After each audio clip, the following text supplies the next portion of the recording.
My self Anand Kumar from Bihar. आप लोग को मैं कल इंट्रोडक्शन दिया था कुछ बेसिक, लेकिन आज मैं एक नया टॉपिक स्टार्ट करने जा रहा हूं जिसका नाम है जीरोथ लॉ ऑफ थर्मोडायनेमिक्स। उसका कुछ वीवीआई पॉइंट हैं, उसको स्टार्ट करने से पहले मैं बता दे रहा हूं। पहले है आइसोलेटेड सिस्टम। आप लोग सोचते होंगे आइसोलेटेड सिस्टम होता क्या है, सर पढ़ाए लेकिन आइसोलेटेड सिस्टम अभी तक हम समझे नहीं, आगे बताएंगे तो आपको समझ में नहीं आएगा आइसोलेटेड सिस्टम क्या। देखिए, ऐसा सिस्टम होता है जिसमें ना तो एनर्जी का एक्सचेंज होता है ना ही किसी मैटर का एक्सचेंज होता है, उसी को आइसोलेटेड सिस्टम कहते हैं। यहाँ पर those system in which neither exchange of energy nor exchange of matter take place is known as isolated system। Isolated system जो होता है फुल्ली पैक्ड सिस्टम होता है। अब सोचिएगा क्या चीज से पैक्ड रहता है, fully packed with adiabatic wall, मतलब no exchange of heat take place, insulated wall रहता है। जैसे एग्जांपल क्लोज रेफ्रिजरेटर और एक गुड थर्मोफ्लास्क, जिसमें क्या करते हैं आप पानी रखिए या चाय गर्म करके रखिए तो वो गर्म ही रह जाता है, क्योंकि उसको इन्वायरमेंट के टेम्परेचर से कोई इफेक्ट नहीं पड़ता। ऐसा नहीं कि 5 दिन तक गर्मी रहेगा, लेकिन वो कुछ मेंटेन रखता है। अब सोचिएगा टेम्परेचर क्या, टेम्परेचर क्या आप लोग समझते होंगे, लेकिन मैं भी बता देता हूँ। टेम्परेचर जो होता है वो सिंपली हम लोग कह सकते हैं degree of hotness and coldness. उसका या तो हॉटनेस भी होता है या कोल्डनेस होता है, जैसे केल्विन में और सेल्सियस दोनों में रहता है। लेकिन काइनेटिक थ्योरी टेम्परेचर, केटी का मतलब हुआ काइनेटिक थ्योरी टेम्परेचर, ये एक स्टेट फंक्शन है जो एसोसिएटेड किससे होता है, काइनेटिक एनर्जी ऑफ एटम। जैसे मैं आप लोग को कल बताया था स्टेट फंक्शन क्या होता है, और उसमें बताया था जीरोथ लॉ का क्या होता है स्टेट फंक्शन, फर्स्ट लॉ का क्या होता है, सेकेंड लॉ का क्या होता है, कल मैं बताया था। इसलिए टेम्परेचर भी एक स्टेट फंक्शन है जो एसोसिएटेड होता है kinetic energy of atom and molecules, kinetic energy of atom and molecules of matter.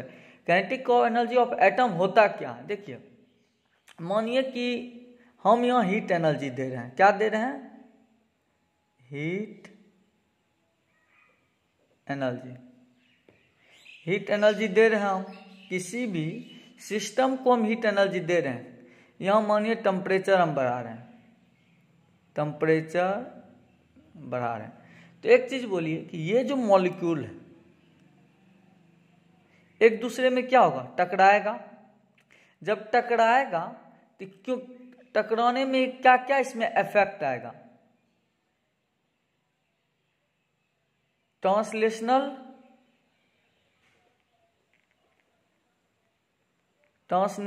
Energy, translational energy भी हो सकता है, रोटेशनल एनर्जी भी हो सकता है। रोटेशनल एनर्जी भी हो सकता है, वाइब्रेशन यानी वाइब्रेट के कारण भी होता है, वाइब्रेशनल एनर्जी।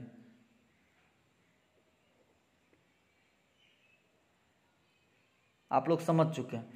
अब हम चलते हैं जीरोथ लॉ ऑफ थर्मोडायनेमिक्स को स्टार्ट करने के लिए।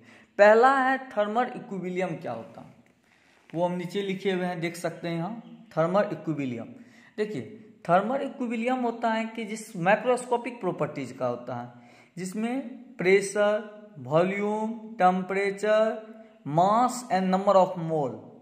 नंबर ऑफ मोल आप लोग देखे होंगे आइडियल गैस में PV is equal to N आती है। एन क्या होता है, नंबर ऑफ मोल होता है, तो वो क्या होता है, कांस्टेंट होता है। मानिए कि ये इंसुलेटिंग है, ये इंसुलेटिंग है, नॉन कंडक्टिंग है, और एडियाबेटिक वॉल है, मतलब no exchange of heat take place, no exchange of heat, मतलब हीट का कोई भी ट्रांसफर नहीं होता। जब हीट का कोई ट्रांसफर नहीं होता तो इसका मतलब ये भी फुली पैक्ड सिस्टम है, तो इसको हम आइसोलेटेड सिस्टम कह सकते हैं। इस पूरा सिस्टम को हम क्या कर सकते हैं, एक आइसोलेटेड सिस्टम कह सकते हैं, कह सकते हैं कि नहीं, आइसोलेटेड सिस्टम कह सकते हैं। अब चलिए जीरोथ लॉ ऑफ थर्मोडायनेमिक्स जो मैं स्टार्ट भी करना चाहता था। जीरोथ लॉ ऑफ थर्मोडायनेमिक्स होता क्या, देखिए पहले कहानी सुनिए आप लोग। जैसे मानिए कि तीन लड़का है, चलिए इस पे हम बताते हैं आपको। मानिए ए है, बी है, सी है। एग्जाम्पल बता रहा हूं, उसके बाद समझाऊंगा।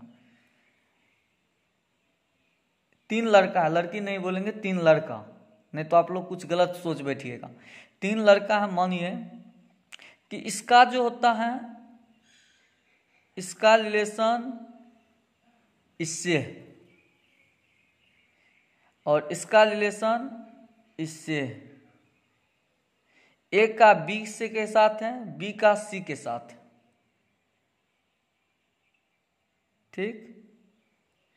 तो एक चीज बताइए, जब ए का दोस्त बी है, मानिए मेरा दोस्त कोई लड़का आशीष, फिर आशीष का दोस्त है रोहन, तो मेरा भी तो दोस्त हो सकता है रोहन। जैसे आप लोग पढ़े होंगे रिलेशन एंड फंक्शन में, तो मैं 11th क्लास में, तो वहाँ पढ़े होंगे, वहाँ था आप लोग का एक रिलेशन एंड फंक्शन में, आप लोग का थोड़ा भूल हम बता देते हैं, transitive relation, reflexive, symmetric and transitive आप लोग पढ़े होंगे। ट्रांजिटिव में क्या होता है, ए का बी के साथ दोस्ती है, बी का सी के साथ होता है, तो ए का भी सी के साथ दोस्ती है। जैसे यहाँ मैं दिखाया हुआ हूँ आप लोग को, थोड़ा इधर है, जैसे यहाँ देखिए ए का बी के साथ है, बी का सी के साथ है, तो टेम्परेचर ऑफ ए बी के बराबर होगा, टेम्परेचर ऑफ बी सी के बराबर होगा। जब इसका टेम्परेचर किसके बराबर है, टेम्परेचर ऑफ बी, इसका टेम्परेचर किसके बराबर है, टेम्परेचर ऑफ सी, तो ये दोनों का भी तो टेम्परेचर बराबर होगा। T A is equal to T C हम लिख सकते हैं, लिख सकते हैं कि नहीं, बताइए आप लोग, लिख सकते हैं। अब जैसे कोई आपसे क्वेश्चन पूछेगा व्हाट इज थर्मल इक्विलिब्रियम, वहां बोलेगा, क्वेश्चन है जैसे what is thermal equilibrium.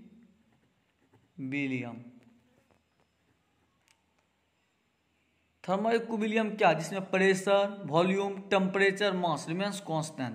First option दे दिया when pressure, volume, temperature, mass and number of mole are constant, पहला ये आपको दिया। दूसरा आपको दे दिया when temperature of body remains constant, ये भी दे सकता।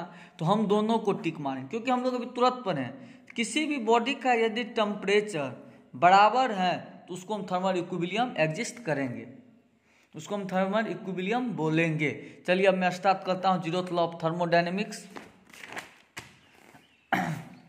चलिए, जीरोथ लॉ ऑफ थर्मोडायनेमिक्स होता क्या, जब कोई बॉडी ए का,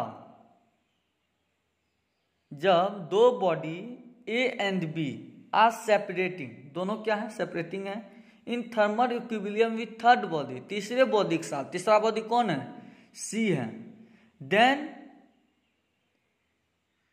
वी कैन से दैट कि all three body are in thermal equilibrium with each other, हम लोग कह सकते हैं। फॉर एग्जाम्पल, आप ऊपर वाला फिगर में देखिए, here we see in the above figure system A and B, system A and B which are separated by an adiabatic wall, दोनों क्या चीज से सेपरेट है, एक एडियाबेटिक वॉल से है। बिटवीन सिस्टम ए एंड सी, ए और सी एक दूसरे से है, बी एंड सी भी है, between B and C, due to which all three system are in thermal equilibrium with each other, और ये तीनों सिस्टम क्या है, थर्मल इक्विलिब्रियम है एक दूसरे के साथ। समझ रहे होंगे। जैसे इंपॉर्टेंट पॉइंट है जीरोथ लॉ ऑफ थर्मोडायनेमिक्स का, कि हीट एनर्जी जो होता है ऑलवेज फ्लो करता है higher temperature body to lower temperature body. High temperature क्या है और लो टेम्परेचर क्या है। हाई टेम्परेचर वह जैसे जिसके पास, मानिए कि आपके पास मानिए 100 डिग्री सेल्सियस है, एग्जाम्पल में देखिए कि किसी भी, उससे एग्जाम्पल लिखे हुए भी हम ध्यान नहीं दिए, जैसे 1 कप ऑफ वाटर है, कितना डिग्री सेल्सियस पे है, 100 डिग्री सेल्सियस पे है, जो कनेक्टेड है किससे, मेटल, जो थर्मल कंटेक्ट है, एक दूसरे से, जिसमें 1 बकेट ऑफ वाटर भी लीजिए, कितना डिग्री सेल्सियस पे, 90 डिग्री सेल्सियस पे। Then heat energy will flow from water of cup at high temperature to the water of bucket at low temperature. देखो वाटर का जो टेम्परेचर है कितना डिग्री सेल्सियस है, 100 डिग्री सेल्सियस, और बकेट का जो टेम्परेचर है कितना डिग्री सेल्सियस है, 90 डिग्री सेल्सियस।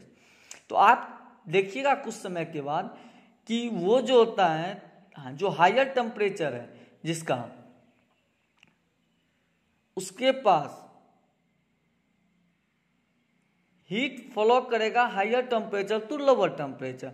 मतलब 1 कप ऑफ वाटर से हीट फ्लो करेगा किसके तरफ, बकेट ऑफ वाटर के तरफ। अब चलिए हायर टेम्परेचर, देखिए हीट फ्लो इधर नहीं करेगा, इधर करेगा, लॉग से हाई के तरफ नहीं करेगा। ये थर्ड लॉ ऑफ थर्मोडायनेमिक्स में आप लोग पढ़िएगा। ये जब भी फ्लो करेगा ज्यादा से कम में, समझ रहे हैं। बस आज का टॉपिक इतना ही।